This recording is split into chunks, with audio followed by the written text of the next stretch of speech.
بسم اللہ الرحمن الرحیم۔ السلام علیکم، کیسے ہیں آپ سب؟ امید کرتی ہوں کہ اللہ کے فضل سے ٹھیک ہوں گے۔ آج بات ہوگی بلائی والے راتوں میں، جس میں بہت قریب ہے شب قدر کی رات، یعنی شب رات جس کو ہم بولتے ہیں شب بارات۔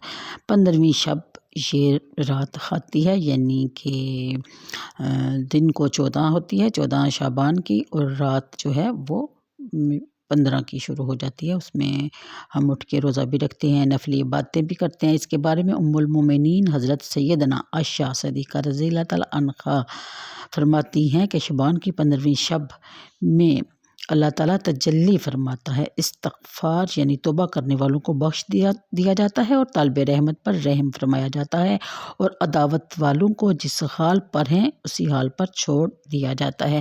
اسی لیے اکثر لوگ شب رات سے پہلے معافی تلافی کرتے ہیں۔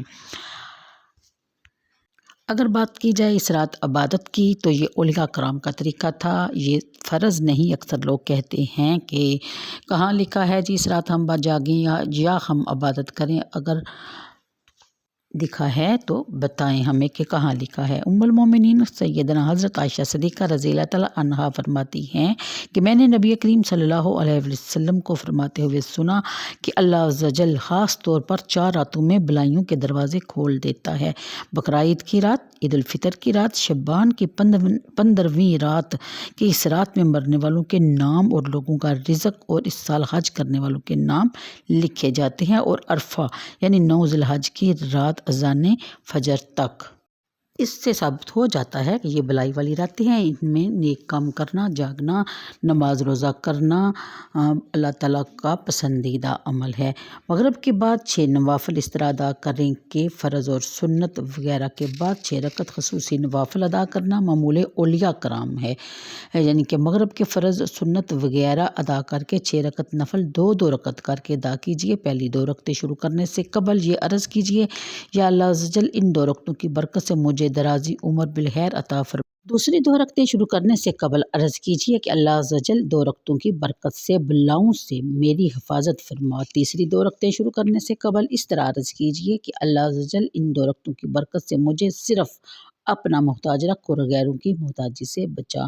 ہر 2 رکعت کے بعد 21 بار قل هو اللہ، 1 بار سورہ یاسین پڑھ لیجیے، بلکہ ہو سکے تو دونوں ہی پڑھ لیجیے، اور ہر بار دعائے نصف شعبان بھی پڑھ لیجیے، جو کہ میں آپ کو اینڈ پہ دکھا دوں گی۔ اس کے بارے میں ہمارے بزرگان یعنی کہ ہمارے گاؤں میں جب ہم چھوٹے ہوتے تھے تو ہم نے سن رکھا تھا کہ یہ دعا جو ہے یہ زندگی کا بیمہ کہلاتی ہے، یعنی اگر کوئی اس دعا کو نصف شب یعنی شب برات والی رات پڑھتا ہے تو اس کی زندگی کا بیمہ ہو جاتا ہے، یعنی اگلے سال تک کے لیے اسے موت نہیں آتی، اور اس طرح یہ سال بھر کی زندگی کا بیمہ کہلاتا ہے۔ کوشش کیجئے گا آپ بھی یہ دعا پڑھیں اور دعاؤں میں یاد رکھیں، اور ایک دوسرے کے لیے بہت ساری ڈھیر ساری دعائیں کریں، اور نیک عمل کرنے میں کوئی بدعت نہیں۔ اگر ہم برائی کرتے ہیں تو ہمیں کوئی منع نہیں کرتا، اگر ہم اچھا کام کرتے ہیں تو کئی لوگ اٹھ جاتے ہیں، اٹھ کھڑے ہوتے ہیں کہ جی یہ بدعت ہے، اس طرح نہیں کہنا چاہیے۔ اکثر لوگوں سے سنا ہے کہ اب جمعہ مبارک کہتے ہیں تو یہ بھی بدعت میں شامل ہو جاتا ہے، اگر آپ نفل زیادہ پڑھ لیتے ہیں تو یہ بھی بدعت ہو جاتا ہے، کیونکہ نبی کریم صلی اللہ علیہ وسلم نے ان کو ادا نہیں کیا۔ حالانکہ ایسا نہیں، کئی حدیث سے ثابت ہے کہ نبی کریم صلی اللہ علیہ وسلم بلائی والی راتوں میں عبادت کیا کرتے تھے، تو ہم نے کب کہا ہے کہ یہ فرض ہے یا سنت ہے؟ ہم تو نفل عبادت کرتے ہیں اور کرنی چاہیے۔ اللہ تعالیٰ ہم سب کو نیکی کی توفیق دے اور برائی سے بچنے کی بھی توفیق عطا فرمائے، کیونکہ نیکی اور بلائی کی طاقتیں سب اللہ تعالیٰ ہی کی توفیق سے ہمیں حاصل ہوتی ہیں، اور نیکی کی طرف بلانا جو ہے یہ اللہ تعالیٰ کا پسندیدہ عمل ہے، اور ہمارے بزرگان دین نے بھی تبلیغ کا سلسلہ جاری رکھا۔ اللہ تعالیٰ ہمیں بھی نیکی کی توفیق دے اور نیکی کو پھیلانے کی توفیق بھی دے۔ تو اپنی دعاؤں میں یاد رکھیے گا، ایک دوسرے کو معاف کیجیے گا۔ اللہ تعالیٰ ہم سب کی غلطیاں خطائیں اور صغیرہ کبیرہ گناہوں کو معاف فرمائے، اور ہماری تمام دعاؤں، حاجتوں، خواہشوں کو پورا کر دے۔ آمین ثم آمین۔